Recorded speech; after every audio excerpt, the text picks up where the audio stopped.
Yes student, हम वो question 25 discuss कर रहे थे। तो 25 में हमने प्लांट एंड मशीनरी के बारे में हमने क्लियर कर लिया था। तो उसमें मुझे एक चीज़ और समझानी थी आपको। जैसे डेप्रिसिएशन आपने 70,000 का शो कर दिया क्योंकि वो डेप्रिसिएशन दे रखे थे अकाउंट। बाकी हम WDP पे निकालते हैं, ये चीज़ भी आपको क्लियर हो चुकी है कॉन्सेप्ट में। अब मशीन की कॉस्ट 80,000 की है, डेप्रिसिएशन उस पर प्रोवाइड हो रहा है 30,000 का, और सोल आपने वो सेल कर दी कितने की, 35 की। सो हमें प्रॉफिट की कैलकुलेशन हमें यहाँ पे शो करनी होगी कि हम प्रॉफिट कैसे निकाल रहे हैं। मशीन 80,000 की थी जिसमें हमें डेप्रिसिएशन प्रोवाइड हो रहा है हमें 30,000 का।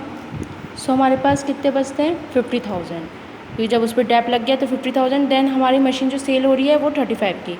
अब 50,000 की आपकी मशीन की कॉस्ट थी, उसे आपने 35,000 में सेल कर दिया। मीन्स आपको क्या हुआ, लॉस ऑन सेल में आप 15,000 डाल देंगे। सो ये चीज़ भी आपको क्लियर हो गई, सारे अमाउंट क्लियर हैं इधर। ये अब टोटल कर देंगे, पता है बैलेंस इस साइड का कम है तो डायरेक्ट आपको पता चल जाएगा आपकी ये परचेज़ हो रहा है प्लांट एंड मशीनरी। बाकी इस क्वेश्चन में कोई डाउट नहीं है, आपका इन्वेस्टिंग एक्टिविटी यहाँ पे कंप्लीट हो जाता है। आपकी ऑपरेटिंग क्लियर हो गई, इन्वेस्टिंग क्लियर हो गई। अब हम फाइनेंसिंग एक्टिविटी की थोड़ी सी हम डिस्कशन कर लेते हैं कि फाइनेंसिंग एक्टिविटी क्या होता है। फाइनेंसिंग एक्टिविटी वो एक्टिविटी होता है जिसमें हमारे इशू ऑफ शेयर से रिगार्डिंग या रिडेम्पशन ऑफ शेयर्स या डिबेंचर के रिगार्डिंग आते हैं। जितनी भी हमारी फाइनेंसिंग एक्टिविटी है, जो भी हमारे पैसेस का लेन देन है, जैसे इशू अगर हम कोई चीज़ कर रहे हैं, अगर इंक्रीज़ है तो इशू है, अगर वो डिक्रीज़ हो रही है प्रीवियस ईयर से, अगर करंट ईयर का हम कंपेयर करते हैं तो प्रीवियस ईयर से अगर हमारे करंट ईयर में इंक्रीज़ हो रही है प्रीवियस ईयर से करंट ईयर में, तो वो हमारा इशू ऑफ शेयर्स या डिबेंचर होगा। अगर प्रीवियस ईयर से करंट ईयर में हमारी डिक्रीज़ हो रही है तो हमारा रिडेम्पशन ऑफ शेयर्स या डिबेंचर होगा। अब कैश फ्लो स्टेटमेंट में हम बात कर लेते हैं। फाइनेंसिंग एक्टिविटी आपकी यहाँ से स्टार्ट है कैश फ्लो स्टेटमेंट की, क्वेश्चन नंबर 32 से। इसमें हम सबसे टफ क्वेश्चन लेते हैं, क्वेश्चन नंबर 34।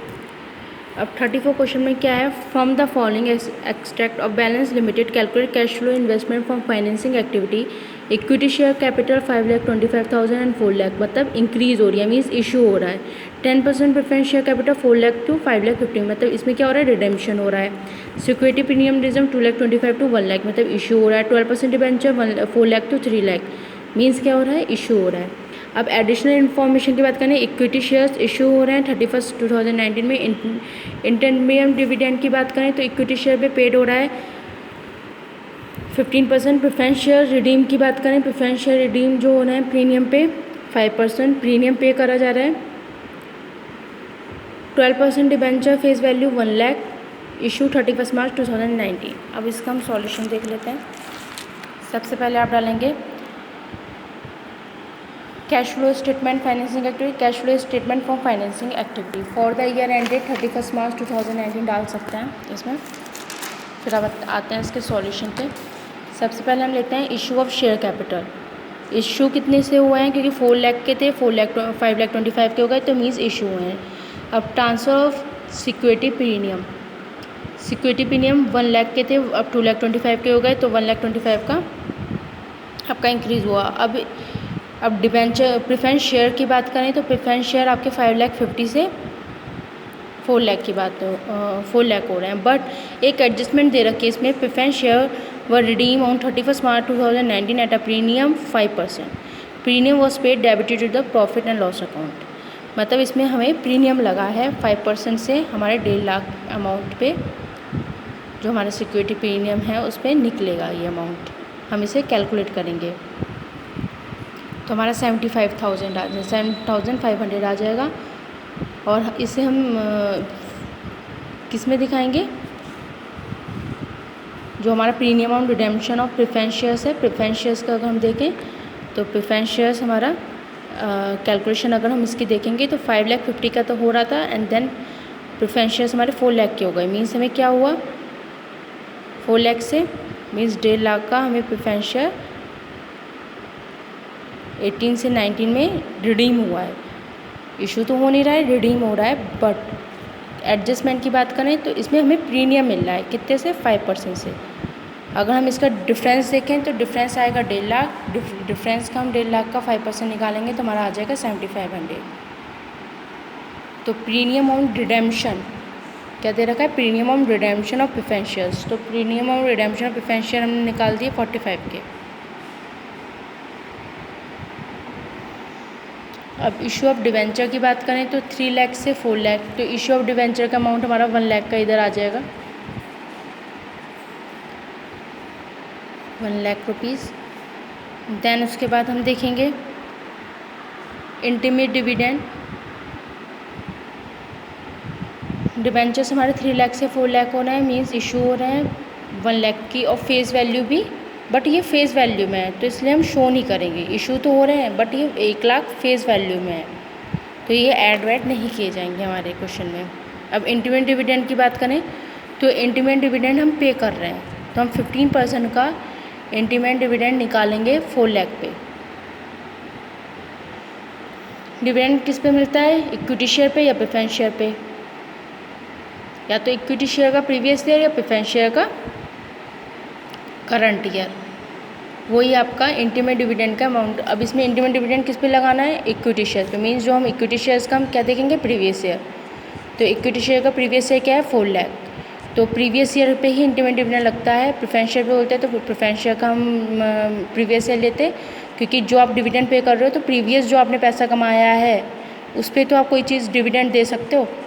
आज की इनकम का तो आपको पता नहीं, वो तो नेक्स्ट ईयर के लिए काउंट होगी ना, वो तो बाद में पता चलेगी। लेकिन जो आपकी पहले की इनकम आपने कमा रखी है उस पर तो आप कोई डिविडेंड पे कर सकते हो, तो उस पर आप डिविडेंड पे करोगे 4 लाख पे, तो आपका 60,000 का आ जाएगा। फिर रिडेम्पशन और प्रेफरेंस शेयर कैपिटल, अगर प्रेफरेंस शेयर कैपिटल आपके कितने के थे, 5,50,000 एंड देन हो गए 4 लाख, तो आपको 1.5 लाख का रिडीम हो रहे हैं आपके प्रेफरेंस शेयर कैपिटल। अब आते हैं इंटरेस्ट ऑन डिबेंचर की बात करें, वो भी आपका इंटरेस्ट आपको मिल रहा है। मैंने बताया जितने भी आप इंटरेस्ट पे करोगे या रिसीव करोगे तो वो प्रीवियस ईयर जो आपने इनकम अर्न कर लिया उस पर ही आप पे करोगे या रिसीव करोगे। तो इंटरेस्ट जो आपका प्रीवियस ईयर का है 1.5 लाख का, उस पर आप इंटरेस्ट लगाओगे 12% का 3 लाख। फिर interest on preference share capital, preference share capital की बात तो आती है, तो प्रेफरेंस शेयर कैपिटल आपके कितने के हैं, 5,50,000 के। तो इससे आप अमाउंट को शो करोगे, 5,50,000 का आप लगा दोगे 10%, इस पर इंटरेस्ट लग रहा है।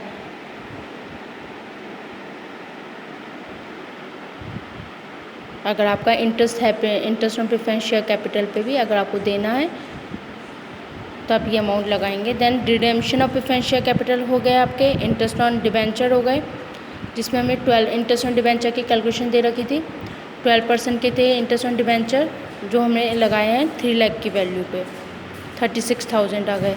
अब इंटरेस्ट ऑन प्रेफरेंस शेयर की बात करें तो वो 10% लगेंगे किस अमाउंट पे, जो हमने प्रीवियस ईयर कमाया है, मतलब जो अमाउंट हमने प्रीवियस ईयर कमाया है उस पर हम 10% निकालेंगे। ऐसे इधर जो जितना अमाउंट हमने कमाया है वो भी प्रीवियस ईयर में हम निकालेंगे। जो भी हमारा प्रीवियस ईयर का होता है उस पर हम इंटरेस्ट पे करते हैं। ये चीज़ क्लियर हो गई। फिर हम टोटल करेंगे, देन टोटल करने के बाद हमारा net cash flow from financing activity आ जाएगा आपका। ये फाइनल फाइनेंसिंग एक्टिविटी का भी क्लियर हो जाता है। अगर कोई क्वेश्चन नहीं होता है तो आप वो मुझसे क्लियर करेंगे। मैं होमवर्क बताऊंगी कौन कौन से क्वेश्चन करने हैं जो अच्छे होंगे, जो किसी ईयर में आ रहे हैं, जैसे कि NCERT वाले नहीं देखेंगे हम, जो प्रीवियस ईयर में आ रहे हैं, बस वही क्वेश्चन आप अपनी कॉपीज़ में करेंगे। जितने मैं करवा रही हूँ एक तो वो होंगे और बाकी देख लेंगे जो भी आपके प्रीवियस ईयर